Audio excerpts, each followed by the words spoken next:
Nesse vídeo nós damos sequência ao estudo das propriedades físicas da matéria, falando sobre curva de aquecimento de substâncias puras, analisando o caso específico da substância água. Oi, eu sou o professor Lucas Fagundes. Vamos juntos?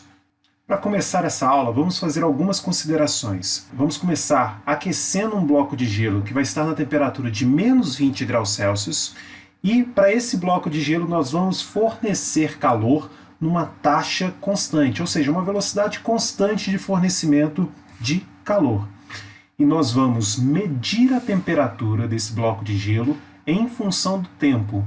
Você vai observar que à medida que nós fornecemos energia para esse bloco de gelo, ele vai se transformando. E nós vamos analisar passo a passo dessa transformação. Para isso, escrever a temperatura em função do tempo é uma forma de escrever a temperatura em função da quantidade de energia que é fornecida. Você deve lembrar que a energia ela está sendo fornecida a uma taxa constante, a uma velocidade constante. Então ela é diretamente proporcional ao tempo. A energia fornecida é diretamente proporcional ao tempo. Vamos ver isso daqui então no gráfico. Você tem neste eixo a temperatura medida em graus Celsius, no eixo Y, e no eixo X você tem o tempo, medido em segundos ou minutos. Eu optei aqui por colocar em segundos, perfeito? E nós vamos avaliar o que acontece com a temperatura à medida que o tempo passa. Lembre que à medida que o tempo está passando, você está fornecendo calor para o seu bloco de gelo. Vamos ver então. Nós vamos começar aqui com um bloco de gelo a menos 20 graus Celsius. Vamos fornecendo energia para esse bloco de gelo e você vai observar que a temperatura vai aumentando de maneira gradativa até que você atinge um ponto bem específico. No caso do gelo, 0 graus Celsius. Neste ponto, você pode continuar o fornecimento de energia e você vai observar que a temperatura não varia. Olha, até chegar nesse ponto, você tem um bloco de gelo no estado sólido, como está marcado aqui para você. Mas a partir desse ponto, você vai observar que alguma coisa começa a mudar. Você começa a ver água líquida em volta desse seu cubo de gelo, que estava inicialmente a menos 20 graus Celsius, você aqueceu até 0 graus Celsius, e em 0 graus Celsius começa a aparecer água no estado líquido, mas ainda há gelo. Este ponto é o ponto que nós vamos chamar de ponto de fusão. Durante o processo de fusão, você vai ter duas fases acontecendo de maneira simultânea, a fase sólida e a fase líquida, e elas são igualmente estáveis nessa temperatura. A 0 graus Celsius, tanto a água líquida, tanto o gelo, eles são estáveis. Você tem o início da fusão, então, marcado aqui para você, nesse ponto, e o término da fusão. O início da fusão ele é caracterizado pelo aparecimento da primeira quantidade de água na fase líquida. Ali se inicia o processo de fusão, e a temperatura dali para frente ela não varia até que a fusão termine, ou seja, até que o último pedacinho de gelo desapareça. A partir desse ponto, você tem água líquida, e se você continuar fornecendo calor, você vai observar que a temperatura do seu sistema aumenta. Olha, o fornecimento de calor ele está diretamente associado ao grau de agitação das moléculas.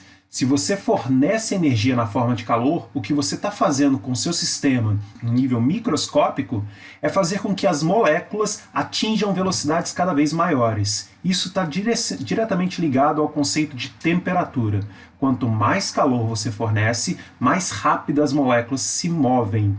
Exceto durante o processo de fusão, porque você fornece calor, as moléculas elas estão usando esse calor para fazer outra coisa que não é aumentar a sua velocidade.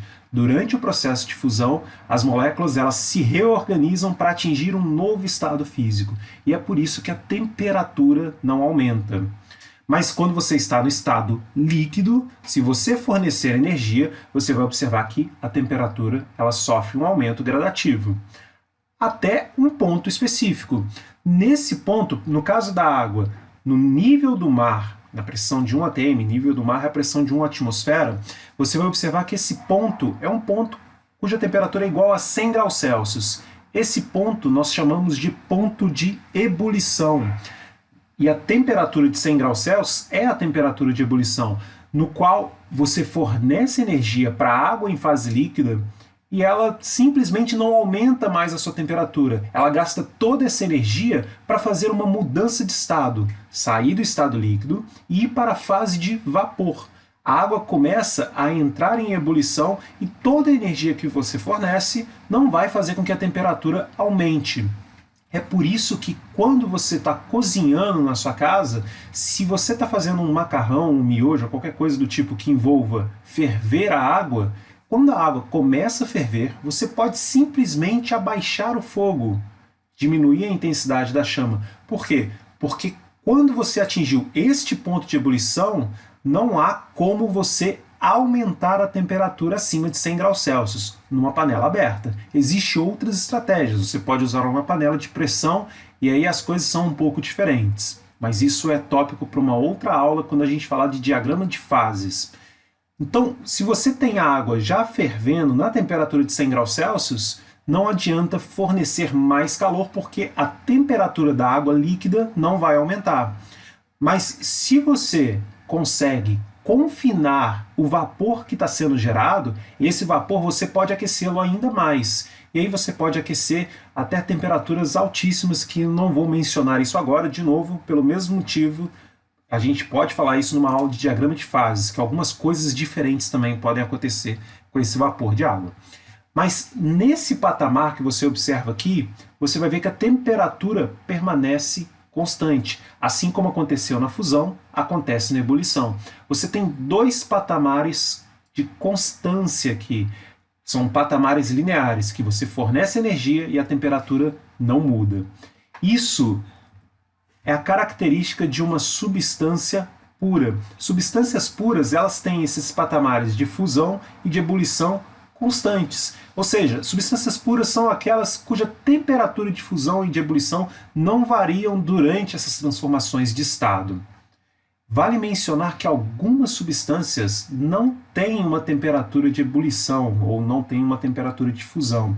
Algumas substâncias, por exemplo, como o próprio açúcar, sacarose. Se você tentar aquecer o açúcar até o seu ponto de fusão, você vai ver que ele se transforma em outra substância antes de virar sacarose líquida.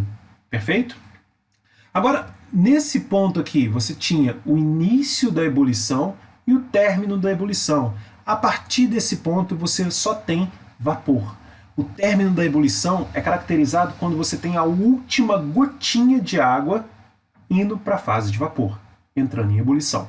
E o início da ebulição ele é caracterizado quando começa a aparecer a primeira bolha de vapor de água dentro do líquido. Então, ali você já está com a água a 100 graus Celsius. Nesse ponto, a água já está fervendo. E a partir dali, você apenas aquece o vapor. E aí eu não vou entrar no detalhe até quando você pode aquecer o vapor. Isso vai ficar de novo para uma outra aula. O mesmo pode acontecer se você pegar vapor de água e resfriá-lo. Aqui eu já fui um pouco mais direto, porque é basicamente fazer a mesma coisa, só que de trás para frente. Você pega então o vapor de água em temperaturas altas e vai retirando energia numa taxa constante, numa velocidade constante. Você retira energia desse vapor de água e você vai observar que as moléculas elas vão diminuindo a sua velocidade até um ponto característico. Esse ponto, você vai ver que ele é o mesmo ponto do ponto de ebulição. Porém, nesta situação específica está acontecendo algo inverso. Você tem o processo de condensação. As moléculas estão perdendo energia para ir para a fase líquida. E durante esse processo de condensação do vapor, você vai ver que a temperatura também permanece constante. Se você está retirando calor, você vai ver que você não vai conseguir abaixar a temperatura até que o processo de condensação termine. Mas aí você tem o término da condensação e você retira calor agora do líquido e você vai observando que ele vai gradativamente diminuindo a sua temperatura até chegar num ponto que é o que a gente chama de ponto de solidificação, que tem o mesmo valor numérico, quando a gente fala de temperatura, da temperatura de fusão. A solidificação da água pura, ela também acontece a 0 graus Celsius. E nessa temperatura, se você for retirando calor, você vai ver que o gelo permanece a 0 graus Celsius. Tá? O gelo, você precisa retirar calor dele, da água líquida, para que ela vire gelo. Perfeito? Você precisa absorver calor da água líquida para que ela se transforme em gelo. É por isso que você pega, por exemplo, a forma de cubinhos de gelo e coloca na geladeira. O que a geladeira faz é justamente isso. Num processo de absorção de calor, ela rouba a energia dessa água no estado líquido, fazendo com que ela vá para o estado sólido. Perfeito? E se você continuar esse resfriamento, você vai ter o gelo sendo resfriado até a temperatura que você quiser, desde que respeite os limites termodinâmicos. Até próximo ali do zero absoluto, você pode resfriar um bloco de gelo. Não tem nada que impeça. Perfeito, pessoal. Então, muito obrigado por assistir essa aula.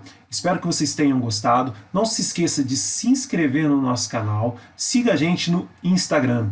Um grande abraço para todos vocês. Valeu!